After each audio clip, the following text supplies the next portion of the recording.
really defines spiritual ambition, the latter half of the ninth chapter of the Srimad Bhagavad Gita, Right, and this section has a pretty grand title, Rajavidya Rajaguhya Yoga. which translates to the king of sciences, the king of secrets. Exactly, and that name is not given lightly. For millennia, commentators have seen this chapter as the absolute, the central core of the entire Gita. Our sources for this, they're guiding us through a kind of roadmap. So we're looking at modern commentaries, devotional texts. Yes, and they reveal these fundamental truths about the Supreme's relationship with creation and, critically for us, the most direct path to connection, no matter where you're at in life. And that's our mission today, really, to cut through the high philosophy and pull out the practical insights. We want to understand what true, unconditional devotion, what bhakti actually looks like. And how grace is offered to everyone. It's a deep dive into a kind of liberation that is just astonishingly democratic. I like that. Okay, so let's unpack this by starting with, well, with the default setting for most of us, transactional effort.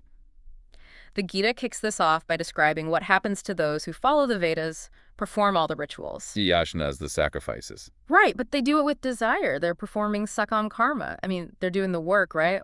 Why isn't that enough? Because they're using the divine as a vehicle, not the destination. God is the means to get something else. Not the end in itself. Precisely. They're focused on generating merit, or punya. And when they succeed, they get the ultimate reward. The great joys and massive pleasures of heaven's Svargati. I mean, that sounds like a pretty good deal to the average person. It sounds phenomenal until you read the fine print. Hmm. And the sources are absolutely clear on this. This pleasure is temporary. Okay. You enjoy that elevated state only until your accumulated merit, your punya, is completely exhausted. Then you are ejected. You have to return to the mortal world, Mrityuloka. So you just hit the cosmic reset button. It's that endless cycle of coming and going of Agamenon. Yes. You've achieved the greatest success that traditional rituals can offer you, but it's basically a timeshare in paradise. The analogy in the source material is perfect for this. It's like having currency for a 5-star resort. It is. You get the peak of comfort, all the amenities, every desire is fulfilled. But your access is based purely on your bank balance. And the moment that balance runs out. You're out. The relationship was purely transactional. And that focus on temporary enjoyment means your devotion is just fundamentally incomplete. It prevents you from reaching the divine permanently. So if that transactional path is a kind of spiritual dead end, the question becomes, how do we break the loop for good? We need a devotion that isn't about getting something back. We do. And that's the massive shift that's introduced next. It's called Ananya Bhakti, or unalloyed devotion. Unalloyed, meaning not mixed with anything else. Exactly. The condition is that the mind has to constantly focus on the Supreme with unconditional love.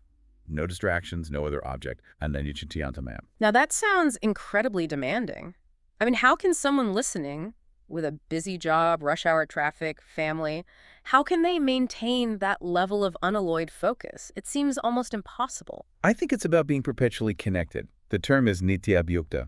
The connection isn't about sitting for an hour of prayer and then just disconnecting for the other 23. Right. It's a continuous, unbroken stream. The source quotes this beautiful line, Jetha Jado Tethan to Ma'ajha Sangati, wherever I go, you are my companion. The quality of connection has to be sustained, whatever you're doing. And for that person, the one who manages that perpetual connection, the divine offers what I think is the most profound practical insight in this whole chapter. God personally takes on the responsibility of Yogakshema. This is where it shifts from demanding philosophy to just immense relief. See, the human mind spends most of its energy on two things, acquisition and preservation. Okay, let's break that down. Yoga is defined as attaining what you don't yet have, your next meal, your job, your basic needs. Shema is about preserving what you already possess, your health, your wealth, your reputation. The moment you check your bank balance or worry about a health issue, you're doing yoga or shema, it's exhausting. It is. The promise here is that for the unalloyed devotee, the divine manages both. Both the acquisition and the preservation. This frees the devotee completely. The spiritual act is letting go of the worry. So the goal isn't to struggle and get everything yourself, it's deep dependency. Surrender. That reminds me of the second analogy. The mother and infant analogy. It's perfect. Yeah. The infant doesn't know what it needs. It doesn't worry about hunger or comfort. But the mother knows exactly what to provide. Before the need even really surfaces. Yes. The devotee has to achieve that same total restful dependence. If you genuinely surrender completely, You stop worrying about these fundamental tasks because the divine has guaranteed their management. That is profound. It completely shifts the burden of living. But if this is the standard for connection, what does the divine require from us materially? You'd think total surrender implies these grand, expensive sacrifices. And this brings us to the stunning simplicity of verse 26. After all this high philosophy, the physical offering required is just four simple things: a leaf, potrum; a flower, pushpam; a fruit, phalum; or water, toyam. That's it. A leaf or a cup of water. What's the catch? There's no material catch, but there are two non-material conditions. Yeah. The Supreme accepts the offering. He says, Aha Mashnami, I eat it, but only if it's offered by a devotee, a bhakta. Okay. And second, it has to be offered by a purified soul, a prayatatma, with immense love, prema. The intent and the love behind the offering are everything. So a billionaire could offer a diamond idol with arrogance and it's rejected, but a child could offer a single wildflower with pure, selfless love and it's accepted. Precisely. And this simplicity also directly addresses the ego trap we talked about earlier. Look at those four items: life, flower, fruit, water. They're all ishvar nirmita. Yes.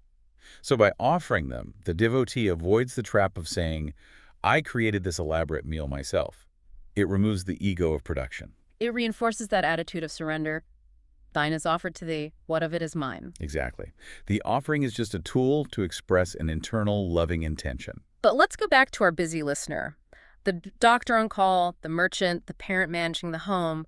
What if they truly can't find a minute to gather a leaf and a flower?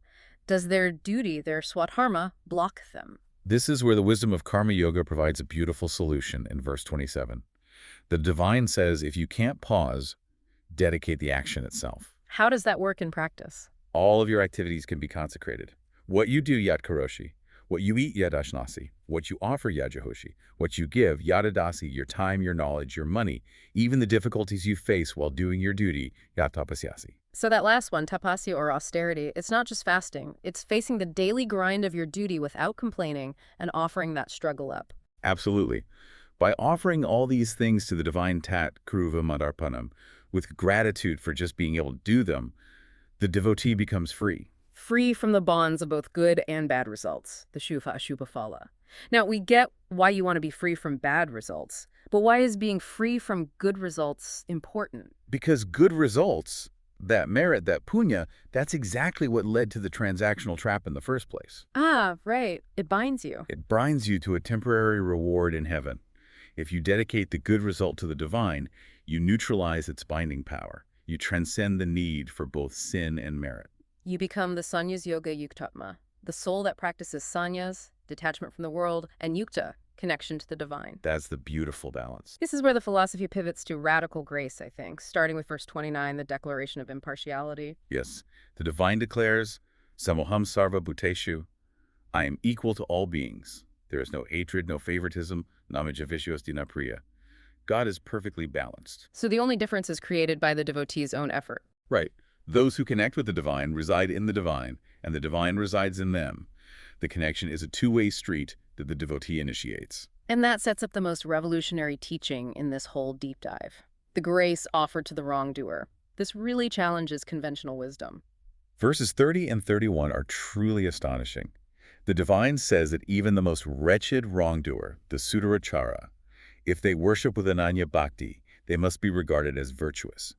Sadhur Iva Mantavya.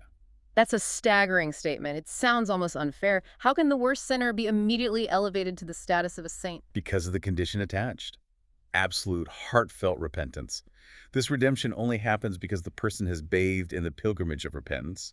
The source uses the phrase, Anutap Tirtha Nahala. So it's not just saying you're sorry. Not at all. It's a firm, irreversible resolution, Samyak Vyavastita, to correct their ways, to abandon past wrongs. It's the moment the inner character completely flips from bad intent to sincere dedication. And the outcome is guaranteed. Guaranteed.